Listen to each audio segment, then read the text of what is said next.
Today we are going to present about the topic difference between microprocessors and microcontrollers, its current trends and challenges of embedded systems. So about giving a brief description about microprocessor and microcontroller. A microprocessor is a controlling unit of a microcomputer wrapped inside a small chip. It performs daily operation that is arithmetic logical unit operations, which includes addition, subtraction, and not, etc., and communicates with the other devices connected with it. It is a single integrated circuit in which several functions are combined. These are the types of microprocessors shown. Intel Core i9 is the latest model. Now talk about the microcontroller. A microcontroller is a chip optimized to control several electronic devices. It is stored in a single integrated circuit which is dedicated to performing a particular task and execute one specific application. It is specially designed circuits for embedded application and is widely used in automatically controlled electronic devices such as remotes, etc. It contains memory, processor, and programmable input output. It is a figure of a microchip. Now, coming about the main topic, the difference between microprocessor and microcontroller. Microprocessor is the heart of the computer system, and microcontroller is the heart of an embedded system. So, what is an embedded system? An embedded system is a computer system. It is a combination of a computer processor, computer memory, and input-output peripheral devices that has a function with large mechanical or electrical system. Microprocessor, it is only a processor. So memory and input output components need to be connected externally. But in the case of a microcontroller, it has a processor along with internal memory and I/O components. Memory and output I/O has to be connected externally in microprocessor, so the circuit becomes very large. As in the case of microcontroller, uh, these will come along with the processor and internally, so the circuit will be small. Cost of the microprocessor system is very high and that of microcontroller is very low. As discussed earlier, due to external components, the total power consumption is high, therefore it is not ideal for the device running on stored power like batteries. In the case of the microcontroller, as the external components are low, total power consumption is less. So it can be used with devices running on stored power like batteries. Most of the microprocessors do not have power saving features, but in the case of microcontrollers, it offers power saving mode. Coming to the use, it is mainly used in personal computers, that is microprocessor, and microcontrollers is mainly used in washing machines, MP3 players, and embedded systems. Microprocessor has a smaller number of registers, so the operations are memory based. But in microcontroller, it has more number of registers, so the program becomes very easier to write. And in microprocessor, it is central processing unit on a single silicon-based integrated chip. But in the case of microcontroller, it is a byproduct of development of microprocessor with a CPU along with other peripherals. Microprocessor has no RAM, ROM, input-output units, timer, and other peripherals on the chip. But in microcontroller, it has a CPU along with RAM, ROM, and other peripherals assembled on a single chip. It uses external bus interface RAM, ROM, and other peripherals in microprocessor, but in microcontroller, it uses an internal controlling bus. These are some of the features of both microprocessor and microcontroller. Microprocessor-based systems can run at a very high speed because of the technology involved. But in microcontroller-based systems only run up to 200 megahertz or more depending upon the architecture of the microcontroller. The main usage of these systems are coming. A microprocessor is used for general purpose application that allow you to handle lots of data. It is used in calculators, accounting systems, military application, etc. Microcontroller used for application specific systems such as in mobile phones. As a microprocessor is complex and expensive with a large number of instructions to process. In microcontroller, it is very simple and inexpensive with less number of instructions to process.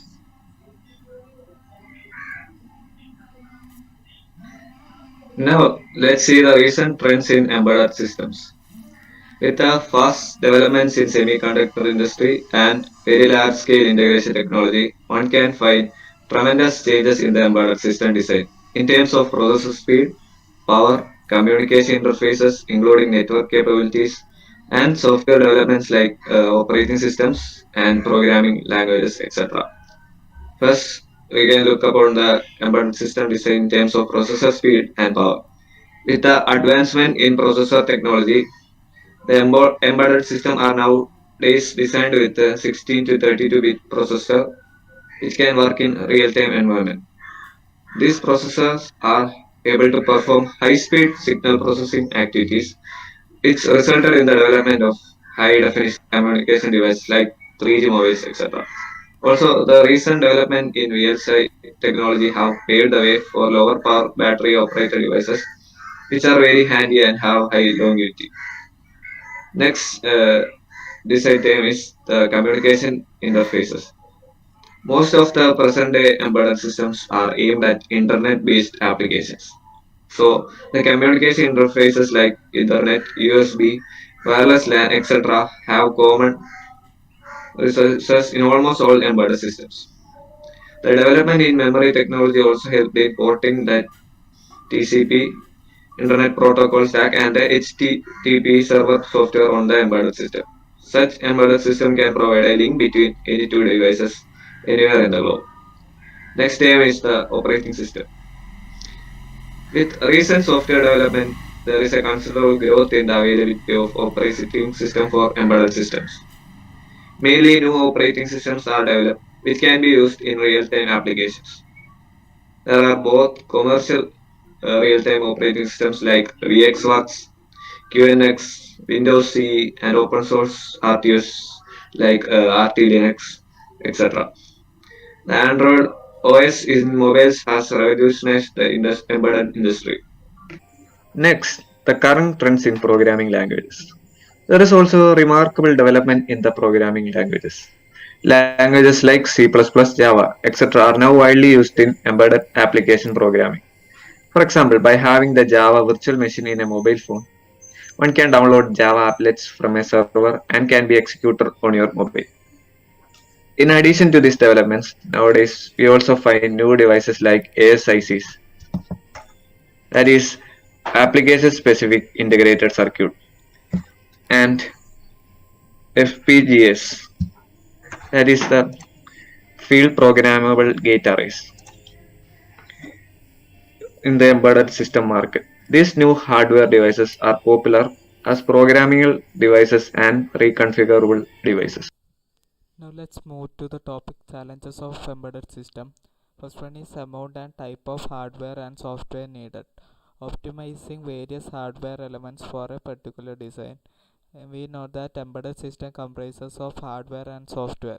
As hardware components is increased, cost also gets increased. And if we decrease hardware, the speed gets decreased. So there is a challenge in selecting the size of hardware. Eh, if software is more, cost can be reduced but speed decreases. So it's a main challenge in selection of hardware and software. Based on the application and capabilities we need, we select the type of hardware and software. Next is considering design metrics. Power dissipation. As the power to a system is increased, a main portion of this power is dissipated as heat. So we should find a way to reduce power requirement. Next is physical size and number of gates and engineering.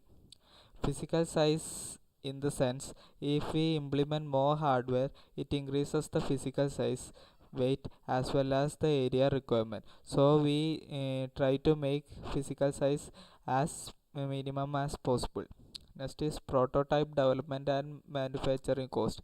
After the development of prototype, we make the manufacturing cost as low as possible for a reasonable price. Next is power dissipation optimizing.